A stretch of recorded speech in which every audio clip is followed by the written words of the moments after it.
1959 was the last British victory in this rally. The past 13 years it's always snowed and it's always been a Swede or a Finn that has won. But this year here in York it looks like staying quite dry, so maybe we could have a British victory. I suppose Roger Clark would be favourite, especially since I'm not sitting beside him, but I've joined the organising committee instead.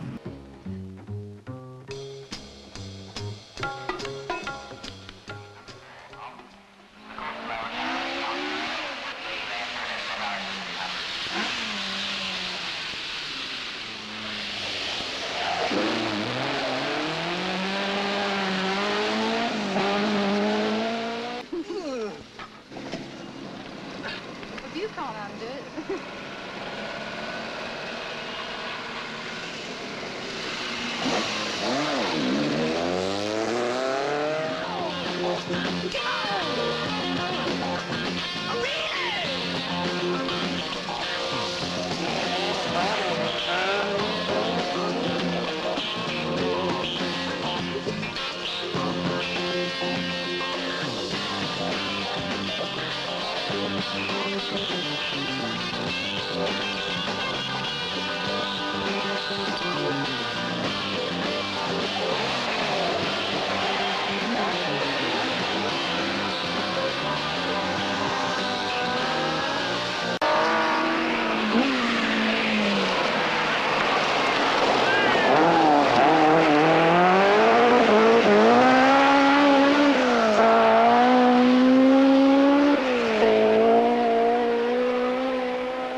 Well, this year we've had a typical, if you like, a British national rally weather where it's been very, very heavy rain, and the stages appear to have almost emulsified. The tops of the stages are most curious mud, which must be very close to snow, I would have thought, on some of the stages, which would indicate that even if it had been snow, Roger would still have been capable of doing well.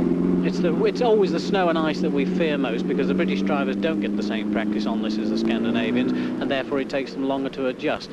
I'm still disappointed there aren't more British drivers in the first 20, but maybe the fact that Roger has shown that you can be competitive, maybe it'll encourage more young British drivers to take part. You know, Roger's led it the whole way from start to finish. He was chased to start with, but I think he's got a nice lead now, so he's playing it down just a little bit. You know, at times over these last couple of stages, he's just eased off just that little bit. And if all goes well, if the car holds out, you know, it looks as though it might be a record after 13 years.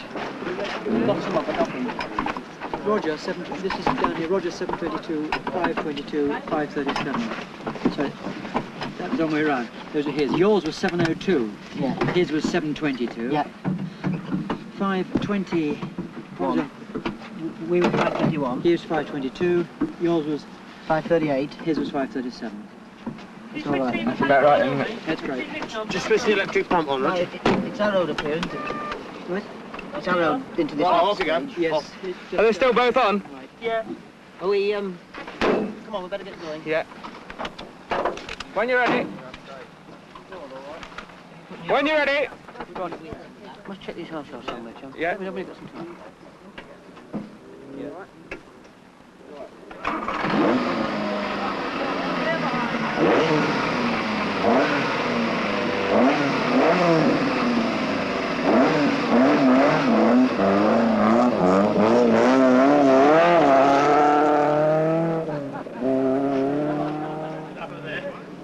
Well, now. Yeah, these are off. Where's your baseball? Have you got a gearbox with you? You're going to Turnberry, aren't you? I haven't got a box with Do me you now. want to take the one out of Bill Barnett's car in case he decides he wants to change it, or is Bill Barnett going to Turnberry? Well, you'll be there as well, will he? You're going to Turnberry, aren't you? Oh, yes. Because you've got the gearbox. Yes, Okay, all right. definitely. Because he said it's a bit of a problem. He said, is he going to break anything? I said, not won't really. break anything, will he? Let's just change slowly and take your time. He's taken another 20 seconds off him in that group. Yeah. Has he? Off a stick, so he's going Has it got any worse then? No, well, he said he's just... It's just getting a bit stiff, he said, isn't he? Hanno, I haven't seen Hanno, only very briefly. He had an engine failure, which is surprising because the he was using the older engine, the iron engine, which we've had no trouble with at all. Roger is on the aluminium block, which is the new engine, but that isn't giving any trouble. If one would have expected the new thing to be the troublesome one, not the old one. How's your time, Tony? It's all right. I'd like to be moving. We've got quite a good run back to Carlisle, actually, so to make up plenty of time. About a 2-hour run. Leave me plenty of clearance, because I think I'm sure.